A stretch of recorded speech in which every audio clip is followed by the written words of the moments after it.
Seventh മന്തിലെ ചെക്കപ്പിന് വേണ്ടിയിട്ടാണ് പോകുന്നത് കേട്ടോ. അപ്പോൾ രാവിലെ നേരത്തെ തന്നെ ഇറങ്ങിയിട്ടുണ്ടായിരുന്നു. എപ്പോൾ ഹോസ്പിറ്റലിൽ കാണിക്കാനാണെങ്കിലും നേരത്തെ ഇറങ്ങും കേട്ടോ.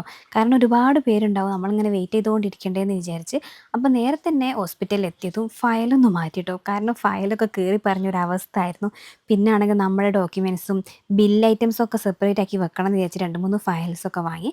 പിന്നെ ബില്ലെടുത്തത് ആ ഡോക്ടറെ കാണിക്കാൻ വേണ്ടിയിട്ട് വെയിറ്റ് ചെയ്യാം കേട്ടോ. അത്യാവശ്യം നല്ല ആൾക്കാരുണ്ടായിരുന്നു. അങ്ങനെ ഡോക്ടർ ചെക്ക് ചെയ്യാൻ വേണ്ടിയിട്ട് ഞാൻ ജസ്റ്റ് ഉള്ളോട്ട് കയറി കേട്ടോ. അപ്പോൾ എന്നോട് പറഞ്ഞ് സെവൻത്ത് മന്തിലെ സ്കാനിങ്ങിന് വേണ്ടിയിട്ട് താഴത്ത് പോയിട്ട് ബുക്ക് ചെയ്യാമെന്ന് പറഞ്ഞിട്ടോ. അങ്ങനെ ഞങ്ങൾ താഴത്ത് പോയി ബുക്ക് ചെയ്ത് അവിടെ പോയപ്പോൾ നല്ല തിരക്കായിരുന്നു കേട്ടോ. 2 മണിയൊക്കെ ആവുമെന്ന് പറഞ്ഞ്, ഏകദേശം നല്ല ആൾക്കാരും ഉണ്ട് പറഞ്ഞപ്പോൾ വെയിറ്റ് ചെയ്തോളാൻ പറഞ്ഞ്.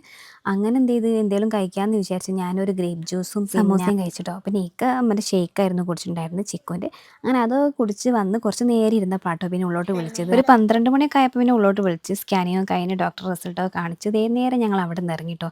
കുഴപ്പമൊന്നുമില്ലായിരുന്നു. ബ്ലഡിന് നല്ല കുറവുണ്ട്. അപ്പോൾ അത്യാവശ്യം നല്ലോണം ബ്ലഡ് വെക്കാനുള്ള ഫുഡൊക്കെ കഴിക്കാൻ വേണ്ടിയിട്ട് പറഞ്ഞിട്ടുണ്ടായിരുന്നു. അങ്ങനെ ഞങ്ങൾ അവിടുന്ന് മരുന്നൊക്കെ ഇട്ട് നേരെ വീട്ടിലേക്ക് തിരിച്ച് പിന്നെ കുറച്ച് ഫ്രൂട്ട്സൊക്കെ വാങ്ങിക്കാമെന്ന് വിചാരിച്ച്. ഫ്രൂട്ട്സൊക്കെ വാങ്ങിക്കൽ ജോറായിരിക്കും, പക്ഷെ കഴിക്കാൻ ഭയങ്കര മടിയാട്ടോ. അങ്ങനെ ഫ്രൂട്ട്സ് വാങ്ങി പിന്നെ കുറച്ച് ഡ്രൈ ഫ്രൂട്ട്സൊക്കെ വാങ്ങി. ബ്ലഡ് കുറവാന്ന് പറയുമ്പോൾ തന്നെ ഒരു ടെൻഷനാട്ടോ. ഒന്നും ഈ ഒരു പ്രഗ്നൻസി ടൈം ആയതുകൊണ്ട് തന്നെ. അങ്ങനെ അതൊക്കെ വാങ്ങി നേരെ തിരിച്ച് വീട്ടിലേക്ക് എത്തി. വീട്ടിലെത്തിയപ്പോൾ നല്ല ബീഫ് ബിരിയാണി ഉണ്ടാക്കിയിട്ടുണ്ടായിരുന്നു ഉമ്മ കേട്ടോ. അങ്ങനെ അതൊക്കെ കഴിച്ചു. അപ്പോൾ അത്രയേ ഉള്ളൂ. സബ്സ്ക്രൈബ് ചെയ്യുക. ബാക്കി വിശേഷങ്ങൾ അടുത്ത വീഡിയോയിൽ കാണാം. Thank you.